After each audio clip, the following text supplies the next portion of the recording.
Well, this is Dr. Lemmon, and this is my Q&A series.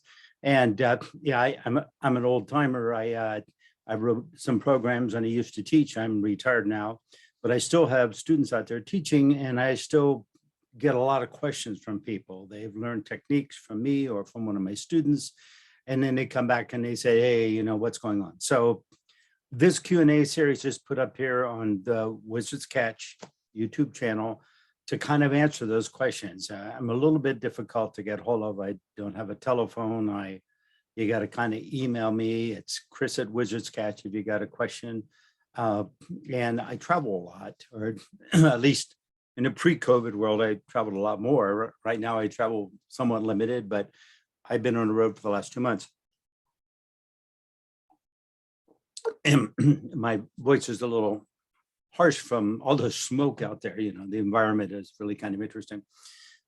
Anyway, I get to the question and point. One of the class techniques that what I've learned as a teacher, and when I try to facilitate and putting class together, people didn't want to know a big philosophy. They didn't want a story. They didn't want another ism. They really wanted to know, hey, what can I do that might benefit me to some degree or another, right? So we started putting techniques together that would be of benefit. It wasn't like nothing's perfect. So nothing's 100%. And there's consequences to everything. It's like the way the game goes, right? But here we are. And the material that in question here I put together is that if there's something you don't know, that means it's not in here. You don't already know it. You can't search up here in your database of what's familiar. We call that commonly as intuition, right?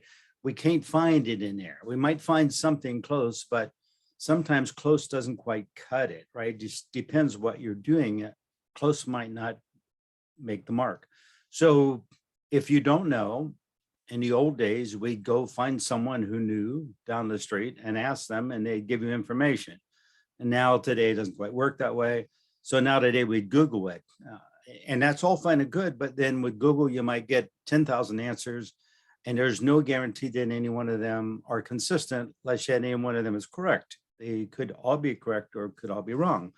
So you have to do a lot of trial and error research on them.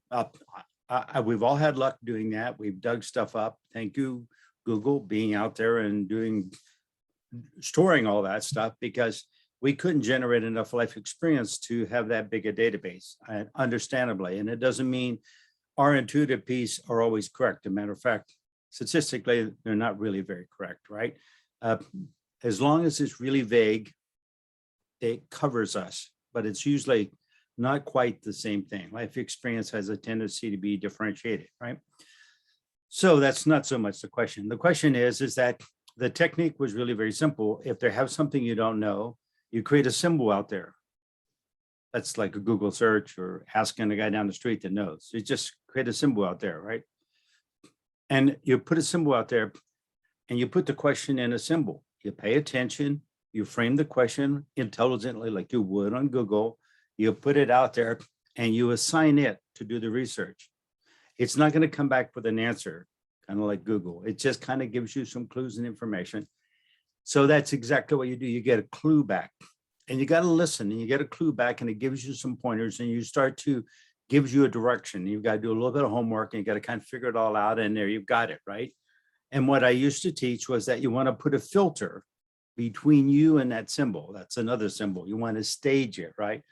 And basically what the symbol does is allows that piece of information to be converted to a general piece of information for something that'd be relevant to you. So it comes in as a clue so that this package called you could then translate that piece of data into something useful for you.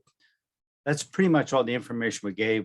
We let them play with it, and they got all kinds of answers. Sometimes they wake up in the morning with an answer. Sometimes, it's probably not much different, maybe in the 40s saying, pray for it, or people that have to write a paper, they go sleep on it and wake up in the morning and they get the answer. This is not all that uncommon, but it's structured as a technique, right? Well, I've had people now for years that have been using this and have tremendous success with it, and I guess the ones that I don't hear from probably had no success with it. I have no idea. But I did get answers. And one of the answers I get back from people is they said, wow, it seems like, what did she say here? I keep hearing everyone's thoughts. Okay. You got a lot of noise. All right. The intuitive system is a very noisy system. And the database outside is a very noisy system. Noisy means that it's once again, it doesn't fit necessarily in the opening you have. You got square peg and a round hole. It doesn't fit. Useful if you're building a cabin, but not in our world today. So basically what they neglect to do at one point in time was to put up the filter or attend to that filter, to allow it to filter through that, to come as a clue. Our wonderful desire is to ask someone and have them tell you exactly and precisely how to do it. That's just the best way. Actually, the best way is just pay them and have them do it, right? But, you know, if you don't have the money, or if they don't have the time, or if it's unreasonable, then the best thing to do is get exact directions and then go ahead and do it. But it doesn't always work out really good, even in those circumstances. So there's always a fudge factor. What you get is really kind of like relevant. I get people that say, this should be here, there should be a bolt there, there should be this, should be.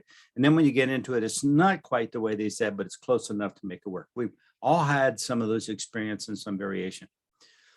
Why they're getting all that noise is because without that filter, well, let me explain it this way. Who are we asking the question to? When we put the symbol out there, who are we asking the question to? It's not like there's another Google bigger. It's not like it. What basically is produces the database that we have in our logical world is the 8 billion people in our logical world, right? They're the database. All those things are streams that are answered common because we're all human, right? So they're common. So all those themes. So when you put a symbol out and ask a question, you're asking the 8 billion people, not consciously, not even with a device, but you're putting it out there in that pool. And so you would actually have 8 billion different answers. None of those people are going to be conscious of it. And of the 8 billion, only a small percentage, maybe a half billion, maybe even know anything relative to what you asked.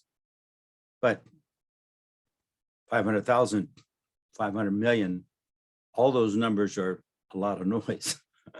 So the filter is really very important. So when you put a question out there and wait a couple of days for an answer, and it comes back in through the filter and you get a clue. If it didn't come as a clue, then basically you would be getting someone else's answer, right? If someone else tells you, this is what I would do, that's their answer. It doesn't mean it's going to work for you. Or someone says, if I were you, this is what I would do, which is really them saying, this is my answer. But you don't want their answer, that we're all a little different. So we have this, the whole package is built on the concept that we all have a relationship. All of us together make whole. Everything together make the wholeness, right? So all these are fragments. So you're maybe 1/8 billionth of the wholeness, which when the wholeness is infinite, 1/8 billionth of infinite, well, it's not a math that we could work, but most certainly it'd be a big chunk. So you start to see it's like more than a lifetime. So when we start to ask those kind of things and the answer comes back to a filter, it's not coming back for here's what you need to do, because you would have to determine in this context what you would do, right? Absolutely, you would have to determine. It has to process through this package called you, right? Right? Does that make sense? Not someone else's package, because then it doesn't make any sense to you, or it's awkward, or it doesn't work your way. And then you're gonna fiddle around with it until you get it working the way you want it to. That's exactly what we do. So it needs to come back as a clue, so you can chew on it for a little bit and put it together. It would be easier, but still it's easier if someone else did it. It's easier if someone had specific knowledge. All those things are wonderful, but it doesn't usually work that way in the world that we live in, right? So we get stuff back and it's kind of partial correct. It's kind of a clue. It kind of gives you some information. You can get into it and work it out one way or the other, right? So that's the nature of it. If you don't put that filter out, you're going to get those 500 million replies all coming at you. It doesn't always sound like voices. Sometimes it just sounds like noise. Sometimes we just have a lot of noise. Now, this is not like a panacea here. It's not like noise in your head equals this. No, maybe you bumped your head. Maybe you got some disease. Maybe you got brain cancer. Maybe there's a billion different things going on. Maybe just watch too much TV, or you're not selective who you listen to enough. You're not discerning enough. You haven't paid enough attention. There's a lot of variables. But because people are students of mine and they ask the question, I'm putting it in the context of the material that I've been teaching. So based on the material I've been teaching, if all of a sudden you have all this noise coming in, especially if it goes on for a long time, it means that you've been asking the questions out here, but you forgot about the filter. It's got to be clues. Or what you've done is you asked the question, you got a clue, and that wasn't good enough for you, asked it again. And the second time you asked it, you forgot the filter, which is the most common thing that I see. And then all of a sudden, for the next 3 months, you got noise in your head. You got voices talking to you. You got, oh my gosh. The idea of having a clue is that you don't want to quote unquote channel something in, because that's, once again, someone else's idea. You just want the clue, enough information for you can put it all together. That's the goal. If that makes any sense, that's pretty much, I'm going to keep this really short, but I have had a lot of people with noises, so on and so forth. Some of them we could fix by working with that. Some of them we could fix for a short time and they would forget. We're so habitual. We get flustered, we get frustrated. We ask the same question 20, 30 times because we don't think we get it. We're disenchanted with clues because we think it should be easier. No, you pay attention, ask good questions, and then make decisions. Those are 3 key steps in the logical system which we live in. The logical system means everything we see, all of our language, all of our processing as far as thinking, all of those pieces are all fragmented pieces, parts of the logical system. Our dictionary grows, right? Thousands of years ago, it was pretty small. Now it's getting pretty big. When you look at all the languages of the world, it's pretty complex.